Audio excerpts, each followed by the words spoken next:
Hello and welcome to another episode of For the Love of Sports. My name is Michael Rasile. This is a show where we get to talk about sports, we get to talk about business, and we get to talk about everything in between. Wherever you're listening to me, if it's Spotify, you can give me a 5-star review. If it's Apple, you can give me a 5-star review. If it's YouTube, you can click like and subscribe, unsubscribe, resubscribe. We always love that. But more importantly, today, my incredible guest, I have Matt Wolff. He is the founder and chief entertainment officer of Ticket Time Machine. He is also the host of the Wolff Den podcast. Matt, how you doing today, man?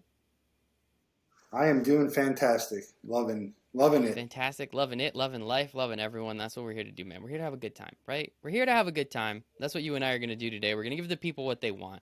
Explain a little bit about what you're doing. We're going to talk about a podcast on a podcast, a little bit of inception going on, which is going to be fun. But most importantly, Matt, the first question I have for everybody on the For the Love of Sports podcast is, why do you love sports so much?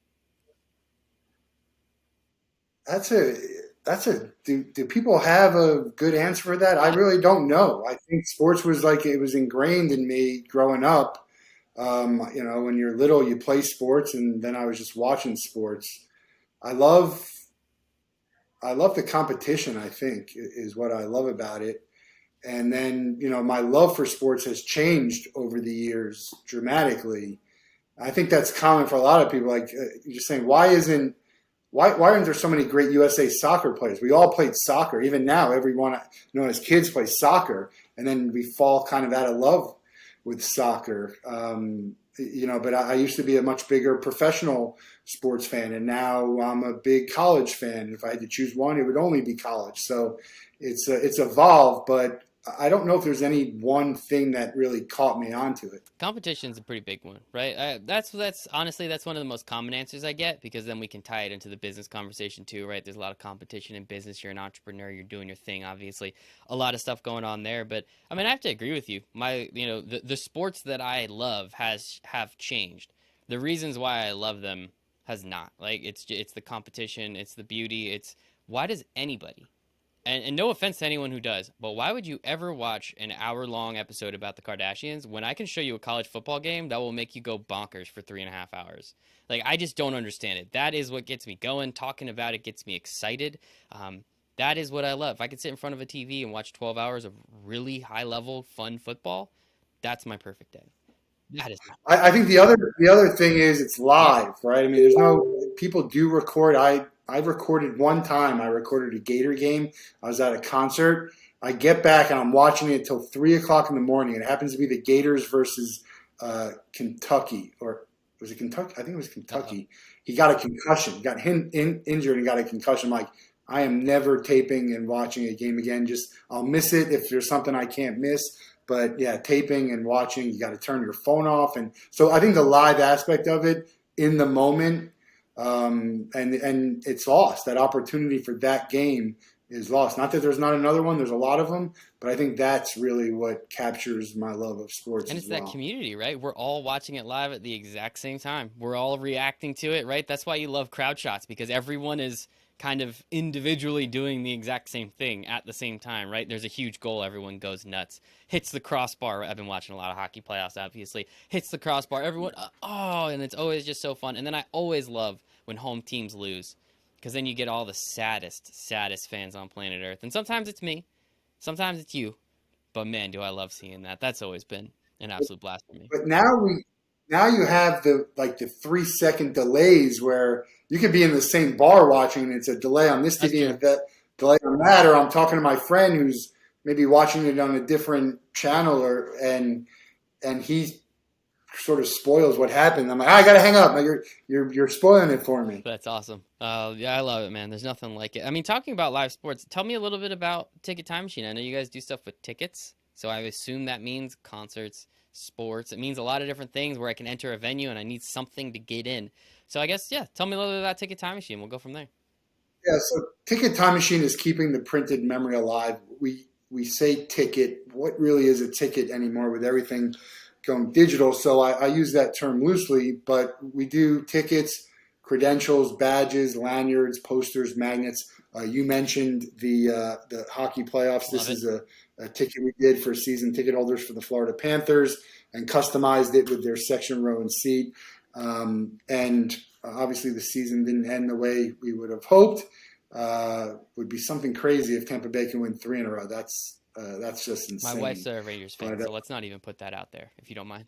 uh, well, I don't. I grew up in New Oh, Jersey. I nice. grew up a Devils fan. Marty Yep, me too. Brodeur is my favorite player of all time. So I don't. There's no love lost for the Rangers there. But Ticket Time Machine, we 9 out of 10 things we do is not for admission. We have the capabilities for someone who doesn't already do that. So we barcode RFID. We can restrict access as needed. But most of the stuff we do is commemorative and souvenir, and like you said, concerts, sporting events. We've done weddings and bar mitzvahs and graduation parties and eighth grade dance. A thank you, corporate thank you for joining their event, badges for a conference. So there's really nothing that shouldn't be commemorated. It's up to you. Like what do you want to hold as a memory? And that's something that we can Yeah, help one with. of my good buddies, Nick, he has every single concert ticket pretty much that he's been to, and now he hates that Ticketmaster sends you the digital copy. Like he went anytime he can, he requests a paper copy because he wants to have that ticket. He wants to have that memory of that show that he went to, and it's always very interesting, right? Like I had a lot, and I saved them all, and then I didn't really care too much anymore. And it was like I still have the memories. That's the important part, right? And for some people, like they need that. And I think it's interesting that you guys have branched out into so many different things. All right, what am I looking at here? What are we looking at?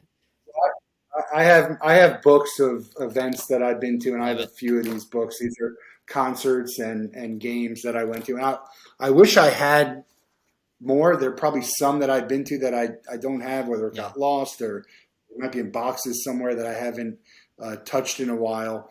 But I also go on a sports trip with my friends every year, and we go to college football, pro football, and Major League Baseball. We go to a different city after every year. This will be our 21st year Wow. doing it, and so this is a book that has all the tickets that we got going all the way back to the first year I went in 2000. But now it's, man, the journey I had, and my friends were yelling at me because I was running around the whole stadium trying to get them to print me a ticket. I waited at the box office for like 45 minutes while they're trying to get in because I have all the tickets. It's tough, and for the people who do collect, we want to give them an option. The season ticket holders for the Panthers, I think 50% of them bought the commemorative ticket. That's That's a high awesome. number. I don't know everyone's going to be 50%, but let's say it's 20%. Let's say it's 10%. It's a huge revenue boost for your venue, but why not do something to make the 10% happy, even if it doesn't get you a Hmm. whole lot? Like let's be fan first. I say that, and we did a couple of jobs for the Savannah Bananas. I don't know if Yes, you know them, but absolutely. Jesse, you he's should amazing. have you had Jesse Yep. Cole on the show? He should be a guest on this show. They're incredible what they're doing at the Bananas. They're fan first. We're all about the fans, and I think sports has gotten away from that in some respects, and so that's what we're aiming to do. Where did this idea come from to create these, kind of commemorative tickets?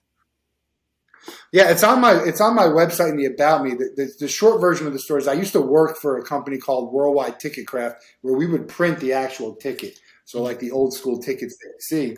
And I was at a Marlins game. I went because it was Stanton Wow. bobblehead day. I basically only go to Marlins games now if it's a special like Hmm. bobblehead or something special, or maybe if they're playing the Yankees because they moved from the stadium that was closer to me and when you could tailgate, which I used to love. A Saturday we'd go, we'd tailgate for a few hours, have something to eat, have something to drink, and go in and watch the game. Now you can't really do that.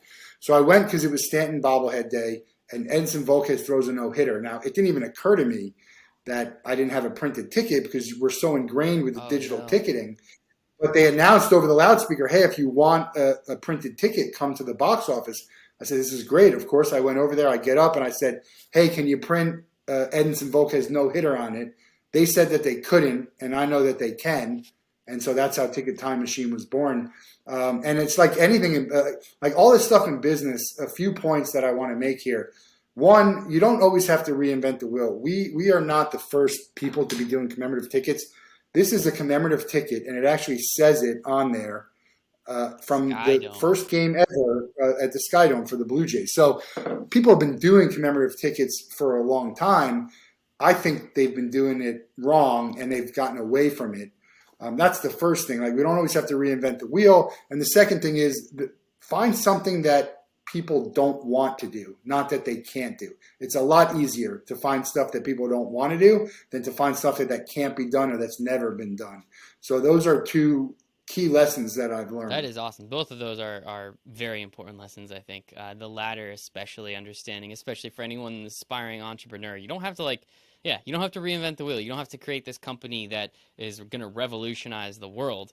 You can absolutely do something that just makes life easier for people. Because what do we love most here? It's convenience. Let's all be honest, right? Everything's on my phone. I'm going to order DoorDash. I personally cannot order um, takeout because I refuse to pay an extra $15 for the same thing that I could just drive 5 minutes to go Easy. do, which that's a whole nother conversation. But I agree. Well, real quick on that, my wife has like this monthly meeting, and they have a stipend because it went from in person to virtual, and they give you like a $50 DoorDash credit, and we end up getting like always having to pay more. You get Yep, nothing for that because like 20 of the dollars is yep, going to it's yeah. I liken it to like buying a salad that's already made instead of just buying cucumbers, lettuce, and yep. you save yourself a ton of money. It's not a big deal. Sometimes you need convenience, and it's great to have it there. But in the long run, I think do stuff. You can do stuff and save a Well, to lot of help you money. guys out and to use that $50, just get pickup. You can still use the credits pickup, and then you can just go there and get an extra $30 worth of food. Oh, really, I didn't. You know Not a what? bad I didn't day. even know that. Not a bad day. Now you know. Thankfully, you're here. Your life Today, has peaked. You're on the For the Love of Sports podcast, yeah. man. What when it comes to this idea, as you said, you're not revolutionizing the world, but you are giving some people, right? These people that want to collect. You're giving fans of a particular team. You're giving them something unique, and everybody loves something unique, right? Everyone loves to be one of five, one of 10, one of 20. I think that's very important to people. What exactly, I guess, in your words, what is the problem you're solving? Well, the problem is the people who like to have a physical memory, a physical keepsake. And with digital, that's going away. And I think we all understand why it's gone digital. They want to be able to track your data, and they save money on it. So by offering what we offer, there's a few things. One, you could still track data. You're doing it with the digital, and we can even help you track data with our stuff. We have digital experiences that are tied into our physical keepsakes. But you're also going to be able to generate additional revenue. So something that used to be a cost center for you is now a revenue generator. You have more assets and being able to add value for your sponsors and partners. So I say it's a win-win-win-win. And that's for us. It's I think it's a no-brainer, but it's been a struggle in some respects to convince people a few things. One, that that it's not going to cost them money and resources because we can handle pretty much everything. We just kind of need you to say yes, and that it's not going to stop you from going digital. Like that ship has sailed. Right, your digital ticking is not going away. It's a thing, and but for the people who want it, there's. I like to talk about immeasurable data a lot, and when you don't offer someone something, it's someone who's collected for 20 years. They have this feeling. It's such a bad feeling, and they're gonna react in some way that you might never know about. I don't. They're probably not gonna cancel their season tickets, but maybe they're not going to spend the money they normally spend in the shop this year. Maybe they're not going to drink and eat as much. Who knows what they won't donate whatever it is. I had a bad feeling with the way I was treated, and I got I'd given a small amount of money to them every year, and the next year when I got the thing asking me for my money, I ripped it up and I threw it in the garbage. They're never going to be able to track that. Well, to be able to track how much money. Yeah, they won't be able to track why exactly. Yeah, and I think that's the important part. Yeah, they'll know that they lost money, but they're just going to be, you win some, you lose some, right? We know that we're going to lose a little bit and we're going to gain a little bit, and we happen to gain a little bit more here. But those are the type of things that I think are important, to do the best you can for your customer, which the fans are the customer, right? It's a business. Sports is a business. And so do as much as you can from the customer so they don't ever want to do less. They just want Yeah, more. I mean, and I love the example that you showed with the Florida Panthers season ticket holder. I think that's like the perfect spot to use it, right? Give it to someone who goes to a game all the time, and they have a really cool past, and they can remember a season from. I think the opportunity for just individuals showing up to their only game, right? That's also a great way to do it. But I do think like to show a team, hey, this is perfect. Look what your VIPs want. These people want something. They're going to be able to take it home. They're going to be able to hang it up. They're going to look at it every day. They're going to love it, and it looks pretty damn cool too, right? Like that doesn't hurt, right? It's pretty darn cool that you guys were able to do that, and I think it's a very interesting concept, and I can understand where you're coming from, and it's kind of weird that as you said, it's been a little obviously you're here now, you're making some sort of money, right? You're paying your bills, that's the important part.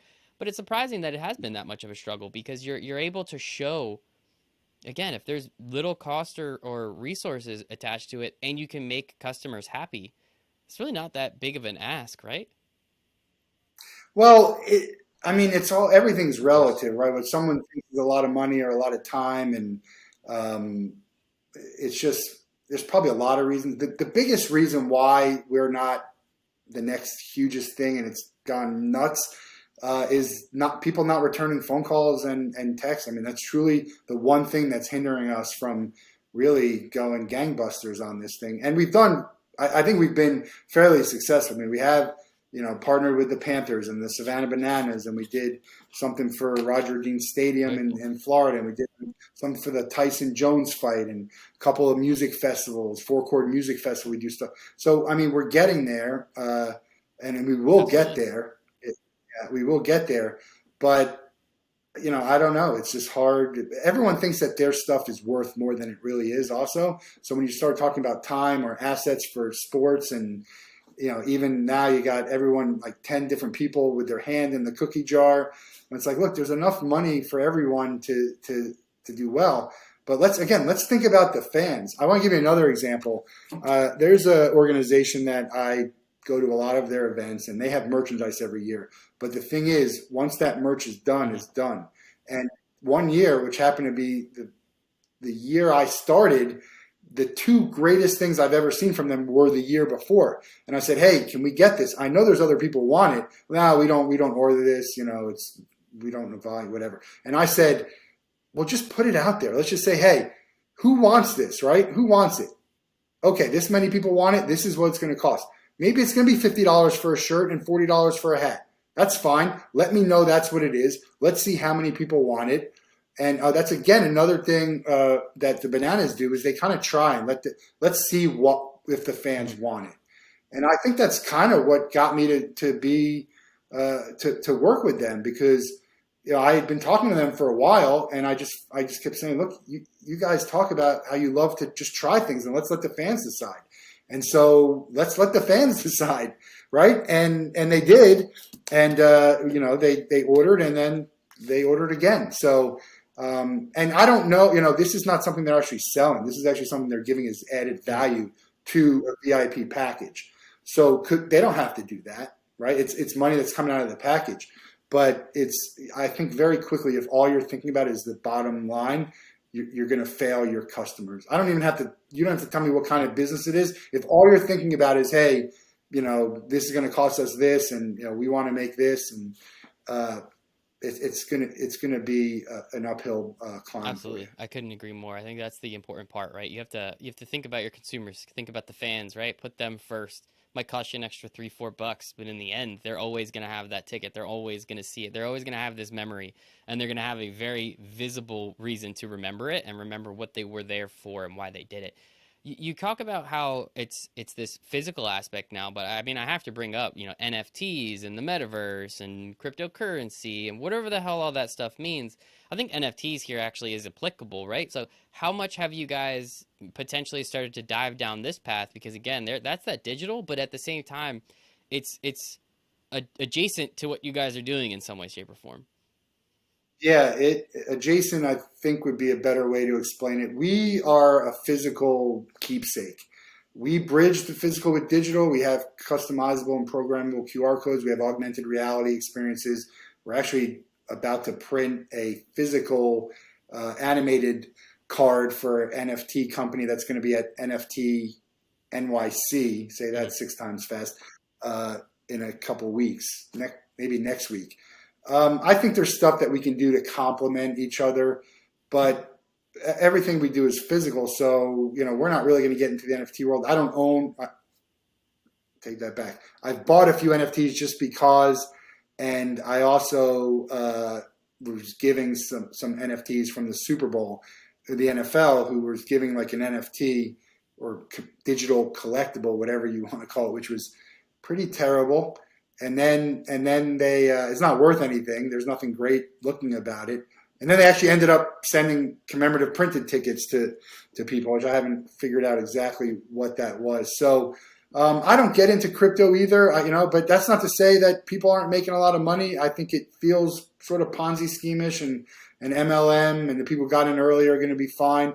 But that's not to say it can't be successful. I don't dabble a ton in the stock market, and I could have done that and made a ton of money.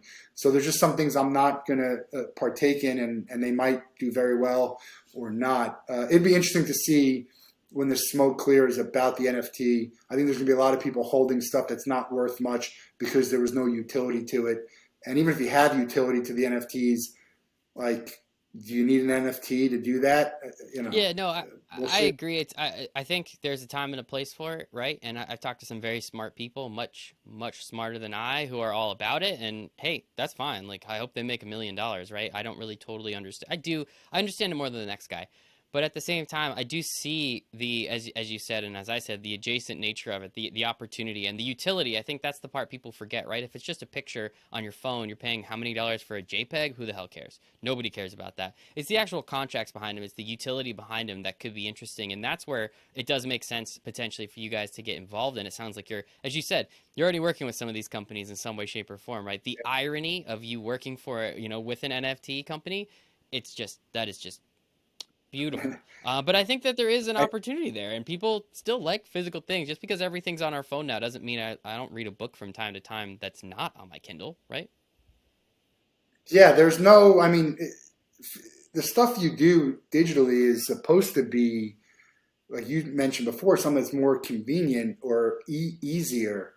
So, I got enough stuff on my phone, and there's some stuff that are like, when you look at pictures, I have like thousands and thousands of pictures that I never even go back and look at.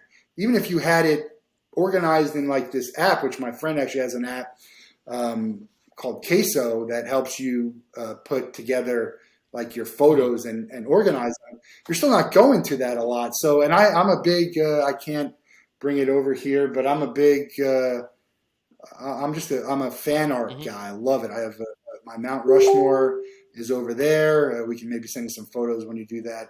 I have a Tebow thing, a Family Guy, and Seinfeld. These are all physical paintings. I even got, and I get up when we couldn't go into the stadiums. I had, Oh, nice. the Yep. cutouts. One was in the swamp. One was in the swamp, and one was in the Odome. Like, that's the actual digital version of me, which is Mm-hmm. all my avatars for everything. But man, the physical's never going away. The dollar, the cash in our lifetime is never going away. It's just not. And it's, I don't know. I just think it's never going away, and there's people who want it, and I think it's a bigger percentage than you might think. And the other thing that I think is that just because you don't get a lot of asks, doesn't mean there's not a lot of Mm-hmm. demand for it. People just don't know it's possible, and so that's what we're trying to do, is sort of raise awareness. Like when I say, "Oh, we don't get a whole lot of requests for that," I'm like, "Well, I guarantee you, if you tell people you can do it, you're going to get a lot of requests for it." And that's even more of a reason to actually just give to the people who are requesting. Like, it's not a lot. Like, you have the capability, just do it instead of fighting, because I'm at a box office, and I had such an experience at this Major League Baseball box office. Multiple of them. I've been to a few games, and it's holy smokes. I'm like, just print me a ticket. I know you print tickets, It's possible. but they're like, oh, they're like trained not Yep. to. Like, no, you won't get one at this window. My printer's broken. I'm like, well, is everyone's printer broken? It seems, Matt, all the printers might be broken. Yeah, Yeah, all they're it broken. is. I agree with you. There is still a space for that physical, right? There's still a space for that painting that you put up on your wall of Kramer and whatever that pose is, right? That's always great. And I think it is important, right? Again, there's times and places for everything, and people do want it, right? There are a lot of people that collect things, whatever the hell those things are. It sounds like you guys can come in and, as you said, give it something commemorative to it. There's something that you said I want to touch a little bit more on. You were talking about the AR opportunities and NFI. I think those three letters came out. I heard QR at one point. Yes, RFID, yes, RFID. RFID. I apologize. So, like, what are some of these things that you're doing that aren't just printing out a really cool looking ticket? Like, what are some of the other ancillary things that you guys are working with? Yeah, so we have stuff like the augmented reality. We're working on it. We have some AR video, which is like the low end of Pokemon Go. augmented reality. It's not like the cool stuff. I could show you real quick, like something like this. Other Uh, side. That's still fun though. yeah, I mean that's like something that you can get, and this is stuff that it's an enhancement. We're trying to find digital stuff that actually give Mm. value instead of something that's cool to look at, which is great if we can do it. And the challenge has been trying to find stuff that's sort of off the shelf, that's not as customizable. Like we can have a cool thing where a baseball player is like Mm. swinging, but there's very few companies who can afford to do that. Right? You're talking about $50,000. I'm not going to do that to sell a $5 or $10 ticket. So we have UGC, like you can snap a photo and then have the background right there. That's stuff through our QR codes.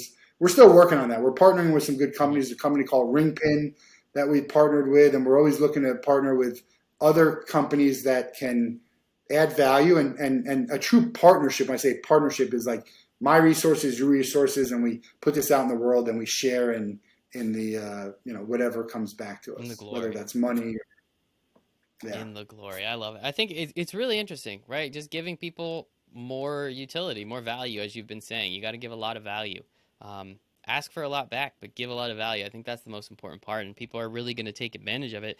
It sounds like you have some really cool ideas. When did you like? Where was the pivot? Right? Like, what was that first? Like, hey, okay. So you told the Edson Volquez story, and you wanted to get that ticket printed. Okay, it didn't work out, but everybody has $1 million idea. When did you actually say like, hey, I'm gonna create a ticket company, and we're gonna do Well, that was this? it. It was that But like, day. how? What do you do? What do you do next? Do you call your wife? Hey, No, I'm I quitting my talked job. to Like, I no, I talked to someone that I worked with at the ticket company to be like, here's the idea I have. And a lot of it started out really is just trying to print these type of tickets, like the old school, and say, hey, because that's what I had. I want an old school ticket where we can print whatever we wanted on it. So that's where it kind of started out. And then I'm like, well, I think there's other stuff that we can do that's better, and that's where we, started to think about our mhm, animated tickets, which specialty. Like I get requests for certain things that 10,000 other printing companies can do. And so I would say, hey, you can go right to them. They'll save you money when you want something specialty like what we do, whether it's the thermal box office ticket or the animated ticket. We'll be ready to go for you because I think that's important for us to be like to mhm, be it's specialty. yeah, It's the you can't find a lot of people who do it, and we're going to do it better than anyone else does it. But I worked, I incorporated, I started, I actually had a job, like I got a customer maybe a year after, and I was working full time at selling anti money laundering solutions for LexisNexis. nice. And I in December of '99 of 2019, sorry, not 99, December of 2019, I said, I got to go all in on this. And I told my boss, I'm like, I'm going to leave. I have a company I want to pursue. I'm going to go full time. And I said, I'll give you 3 months notice. So April 1 was going to be my last day. I was getting married on leap day of 2020. And so I was going to be married, leave my job. And then the pandemic hit and I left. And you know what? I wouldn't change a thing. It was a year of everything slowing down, having the opportunity to have conversations with people I never would have had an opportunity to have conversations with. And it really helped us build our brand and build, whatever it is that we're doing now and continuing to build. And then, we said we're going to talk about the podcast. I started the Wolff Den during the pandemic, and I think all of it is just it's all who Mhm. I am. It's my brand. It's what I want to put out in the world. It's what we want to be, and it's still building. But I am Ticket Time Machine, and Ticket Time Machine I is love me. it. I mean, that's what you have to do, especially when you're starting a business. You're 100% of the time, right? There's always something you could be doing. So when you're sitting on the couch watching that game, that's one thing that I struggled with, honestly, when I owned my business. It was, I'm sitting on the couch watching the Mets. It's like, I could be doing this though. Well, then you take out your laptop, Yeah. and being able to eventually get better at that, I think, is extremely important. You do have to have separations, but at the same time, as you said, Ticket Time Machine is you, and you are Ticket Time Machine. It sounds like you guys are doing some really cool things, and a lot of cool opportunities are going to be coming your way. Just keep throwing out that energy, man. You're doing good things, so keep doing it. Yeah, appreciate that. I think like, I was just watching. I'm not a fan of Gary Vee, and there's I have to get the name right. Mooncat, Munecat, is the name of the female, and she has some great content. She's got a lot of videos, but on YouTube she does these videos, and she was talking about she's ripping Gary Vee pretty badly. And a part of it was that he just says you got to like work, everything's work and work harder. And I work very hard. I work a lot, but there's got to be a work-life balance. And I don't care if you're, whoever you are, if you're a CEO and a founder of an entrepreneur like me, I need to take breaks. I need to say, hey, tonight I'm just watching a movie, or I'm going to this concert. I'm going away. It is Hmm. 24/7. Don't get me wrong. If I need to do something, we do it. But I have to have time for my sanity too. And you're going to get burnt out. Like you don't have to work 16 hours a Agreed. day, 7 days a week to make it Plus, if you're happen. going to that concert, you can write those tickets off because it's a business expense at that point. So don't tell. Yeah, I I mean won't tell my everything. account if you don't tell yours. No, Matt. I think it's awesome what you guys are doing and how you're doing it. I think it's really important, and there is absolutely a market out there, and you guys have already started to tap into it. So I'm excited to see what exactly comes over the next couple years. Right? It's only been a couple at this point. You're barely into this thing. You got so much longer to go. I can't wait.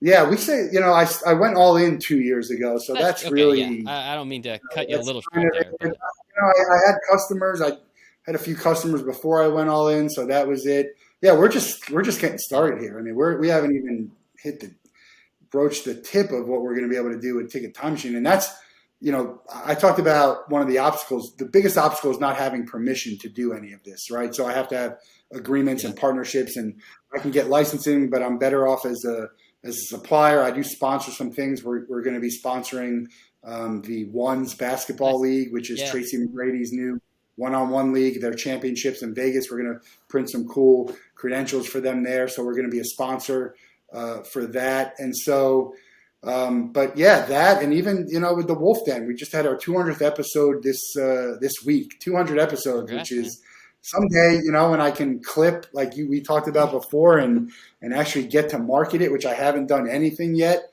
And we've had some pretty high profile guests, well known guests. I think it's going to be I think it's going to be a huge thing, the Wolff Den.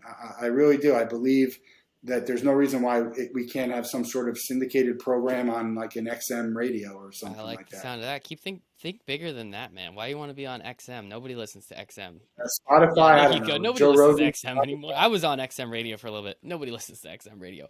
Who have you had? Let's talk about the podcast now. Who have you had on the show that is that well known? Now I'm kind of Yeah, jealous. we had Jesse Cole. Okay. Jesse Yep. Cole was one of the Incredible. early guests. I probably wasn't as good as I am now. You kind of hone your, how it is. The first Those time you first few do it, guests, you're man, just I like, feel what? bad looking back. I was like, man, I could have done so much better. I feel bad for you as the guest. Now I'm very confident in my abilities at this point.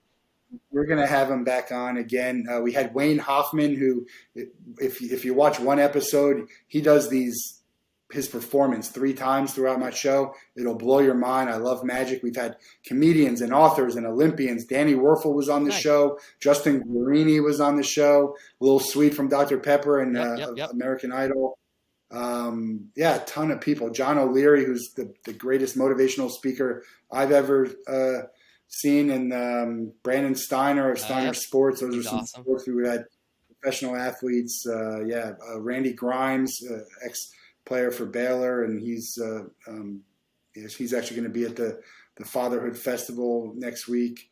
Today was a great episode. Also talking about the Fatherhood Festival, talking about what fatherhood means. And my guest Darren Gray was really. He's a sports minister of sorts, and just a really good conversation about life and being a good human being and a little bit religion. You know, we talk about anything. The great thing Hmm. about the Wolf Den is there's any topic goes. We talk about mental health and we talk about social justice and baseball and trauma and all of that. So it really is about the guest, and it's you know if something resonates with that guest with you, then you're going to watch it, and if you don't care about whatever the person is doing, then maybe you won't, and that's okay. Once you have 1,000 episodes, everyone will have something that they can watch, right? That's the whole goal, and I think that's We have something. Yeah, we already yeah, have something for everyone. I think. I mean, we haven't had like someone cooking on the yet show yet, but yet. I would love to talk about food and I'll have my travel grandma and come on the show. How's that sound? yeah. Italian grandma The from thing Italy. is, Are you kidding? That lady's the greatest cook alive. I love it. every what's your favorite dish that she makes? Honestly, her fried chicken is just like out of this world. But Fried chicken. there's this special breakfast dish that she used to make for me when I was like 5 that I still go over and ask her to make it. Sometimes it's just like an omelet. It's not very special, but we call it a special omelet. It's super cute. It's between the two of us, which is nice. But yeah, honestly, anything that lady That's makes is just out of this world. and my grandma used to cook. I lived with my grandma for 3 years when I moved to Florida, and she used to cook meals for me. And it's a really great relationship that you have. It sounds like, and I cherished my relationship with my grandma, who's not with us anymore. But I would have your grandma on, and that's the beauty of the I Wolf don't Den. think she I've could never figure said out the no. camera and everything, Yeah, but I know. I've I'd never set her said up. I would set her up for you. How's that sound?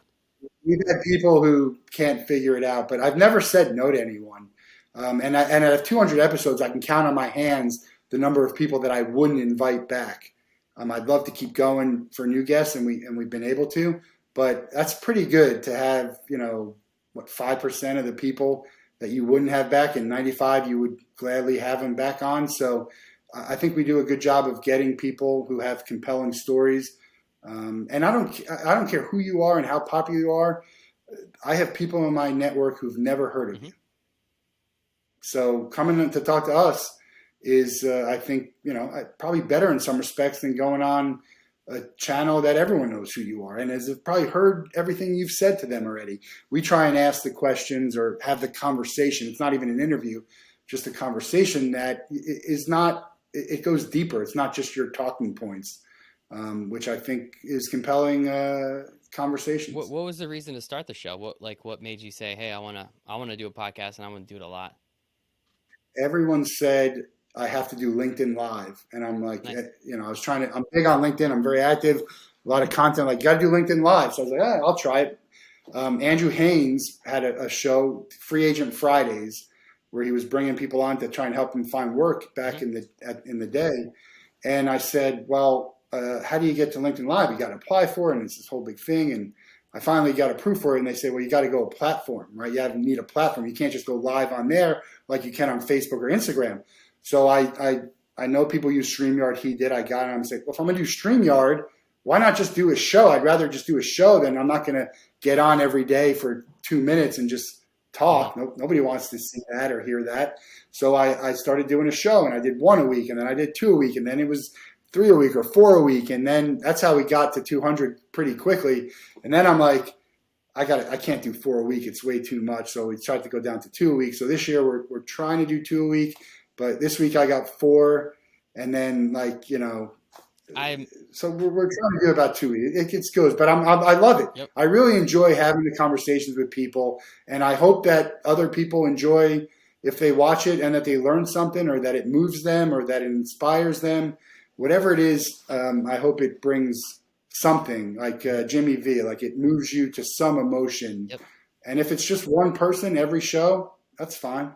That's enough, man. Remember to be alive. That's always the important thing, right? It's always fun to do all those things that he said in that speech. You know, laugh, cry, love. I think might have been one of them. I can't remember it off the top of my head. It's not college My basketball favorite season.